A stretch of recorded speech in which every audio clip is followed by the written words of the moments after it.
just took some time off to reset and adjust. I've been working on some other projects in the background, working a lot with film, which is my new interest, and working on the release of the new album, which is, we're still engaged in the distribution part of it.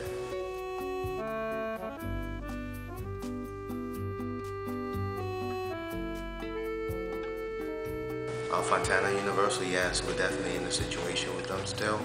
The only setbacks on that was some of the legalities with one of our partners, and that's pretty much coming to a close. So, we're gonna have to get back on that as soon as possible. And those were the delays, obviously. So.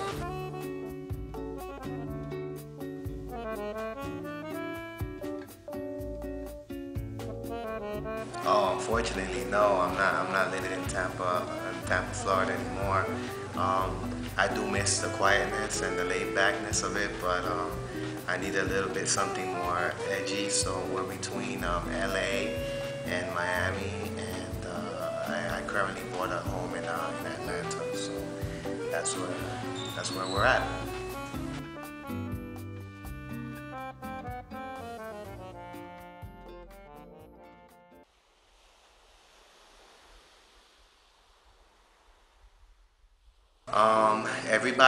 Everybody needs a change. I took my own thing. Some people are not used to the new me, and I used to the new hairstyle. I'm very happy with everything that I've changed. I've grown a lot older, and I've grown a lot in the music. So the music will also grow with the artist as well. So don't expect my next project to be the next typical hip hop album. I mean, it's definitely going to be something huge.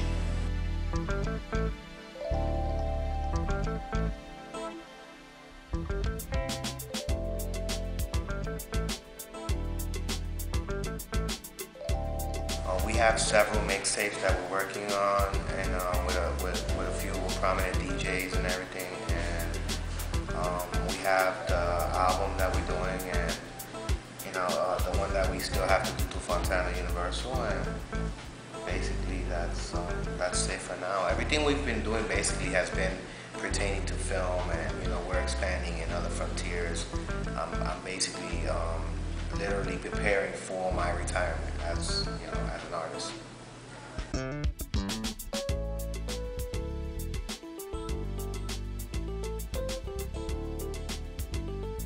The current state of hip hop is record sales are down. Even with people with big budgets have been failing. The current state of hip hop is tragic because it has outgrown itself. I believe that it's outgrown itself in its own way. And there's a lot of talented artists out there right now that are struggling with the labels, and the labels are just, giving them that failure, you know what I'm saying? And I don't think it has anything to do with the artists. It has a lot to do with the marketing and the way that artist is presented as a new artist or as a previous artist. You know what I'm saying? So it's not good. That's why we're, as an independent company and independent artist, that's why we're moving we're moving our sights more to the film industry.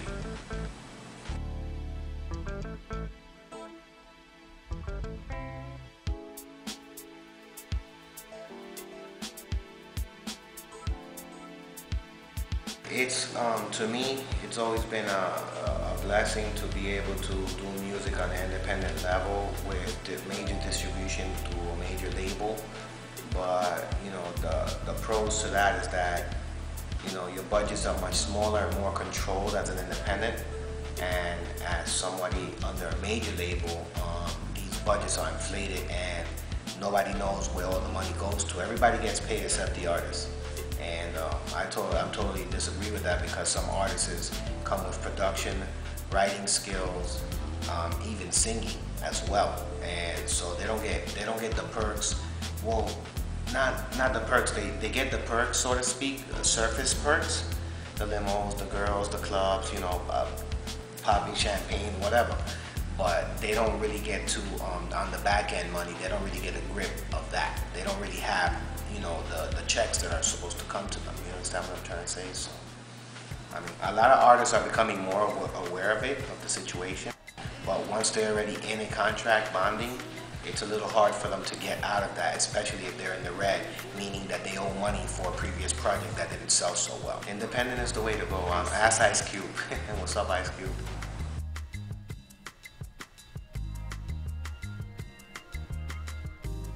Wow, what do I think about auto-tune?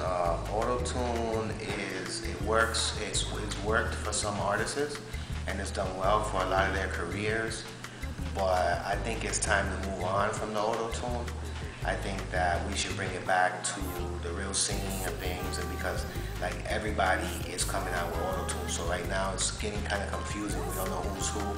You know, you got Dream and you got T-Pain, and they've done very well with it. And then, you know, you have all these newcomers like Ron Browns and all that stuff, and it's just like it's overkill. You know, it's overkill. You know, we've had it in our recording facilities for years, and I don't believe we've ever used it on anything that we've done. I don't know, any personal things that I've done, I've never used it. But I'm not saying I wouldn't use it. I'm just saying let's just move on from the auto-tune. You know.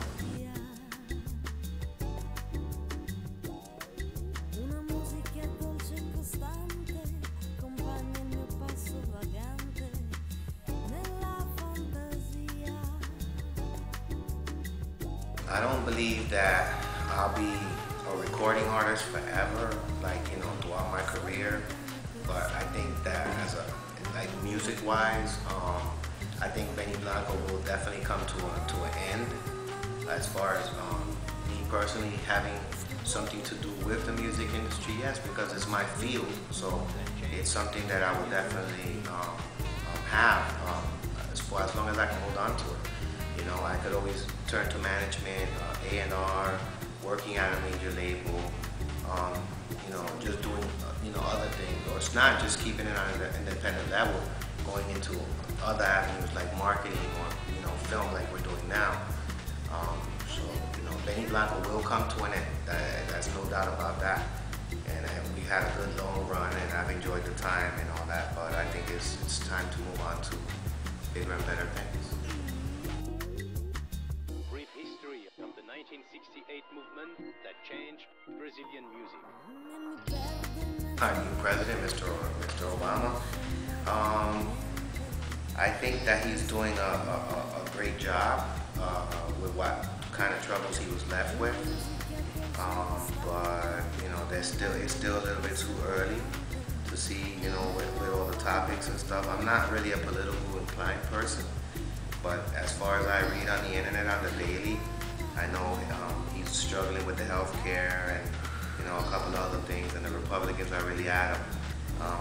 I really appreciated the fact that he really considers somebody from the Bronx as myself, which is Justice Sotomayor. I think that was a great choice and a great pick, you know, so, you know, big ups, man. You know, I think he's